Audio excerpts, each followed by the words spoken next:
Quels sont les genres et les thèmes du baroque? L'essentiel du cours.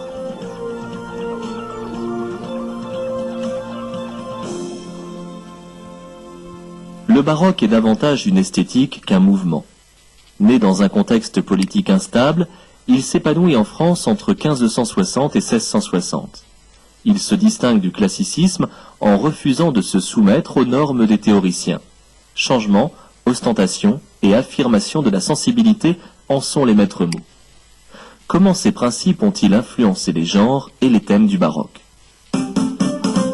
Vous devez d'abord connaître les principaux genres de ce mouvement. Le théâtre apparaît en premier lieu comme le genre baroque par excellence. Shakespeare en est l'incarnation en Angleterre. Du ballet de cour à la tragédie, en passant par la tragicomédie, le genre dramatique se caractérise par sa liberté de forme et de ton. Le spectacle et l'outrance l'emportent significativement sur la vraisemblance et la bienséance. La poésie ensuite se signale par l'abondance de ses productions. Religieuse, elle cherche à inciter à la conversion, comme le fait Agrippa d'Aubigné dans les Tragiques. D'inspiration personnelle, comme chez Théophile de Viau, elle donne dans l'Élégie. Satirique et burlesque, elle se plaît à exhiber la laideur, notamment avec Scarron. Troisième genre important du baroque, le roman. Le roman, lui, s'illustre dans la variété. Il se fait tantôt réaliste, quand il s'inspire des chroniques judiciaires du temps, tantôt imaginaire, lorsqu'il s'attache aux amours des bergers, comme dans le genre pastoral, incarné par l'Astrée d'Honoré d'Urfé. Mais aussi quand, héroïque, il exalte la vertu de guerriers valeureux. Enfin, il verse parfois dans la parodie, comme c'est le cas dans Don Quichotte de Cervantes. Cependant, ces genres sont indissociables des principaux thèmes du baroque que vous devez aussi bien maîtriser.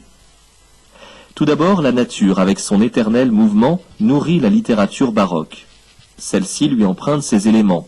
L'eau, l'air, le feu figurent les éternelles métamorphoses du vivant et empruntent les traits de divinité à la manière de la mythologie romaine. Les auteurs expriment leur admiration devant un monde dont ils livrent une représentation onirique ou terrifiante, bien éloignée de la réalité physique.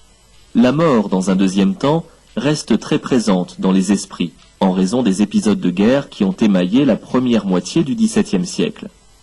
C'est pourquoi elle devient un thème littéraire constant, comme est récurrente l'image de la fuite du temps. Eau s'écoulant en flots ininterrompus, bulles en suspension menaçant d'éclater, vent insaisissable, orage et tempête, autant d'images qui disent un univers instable et violent où l'homme est toujours voué à disparaître. C'est la précarité de l'existence qui se trouve mise en avant, à laquelle répondent soit la résignation pessimiste, soit la complaisance morbide. L'illusion est le troisième thème de choix du baroque. Elle élabore dans cette perspective un univers provisoire où se réfugier. Elle permet d'abolir notamment les frontières entre l'imaginaire et le réel. En utilisant en particulier les ressorts du rêve, la littérature emporte le lecteur dans ses fictions, jusqu'à lui faire douter de la réalité même de son existence. La vie réelle apparaît comme une vaste comédie où chacun endosse un rôle. Bientôt, le jeu sur les apparences trompeuses et la féerie des décors prennent le pas sur une vision tragique et versent dans le divertissement le plus pur. L'excès, en dernier lieu, répond au besoin où se trouvent les écrivains baroques de s'affranchir des règles littéraires héritées de la Renaissance. Leur composition abonde en images aussi variées que surprenantes, opère des rapprochements inédits, voire incongrus, et aiguise la sensibilité des lecteurs en renouvelant la perception. Leur style adopte un tour somptueux où rivalisent l'inventivité et la complexité.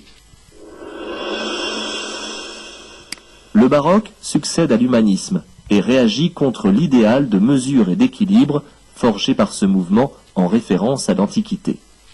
Il coexiste au XVIIe siècle avec le classicisme, s'en distinguant radicalement par son refus des règles et son goût pour l'exubérance. C'est donc à une esthétique du mouvement, du foisonnement et de la liberté formelle que le baroque donne naissance.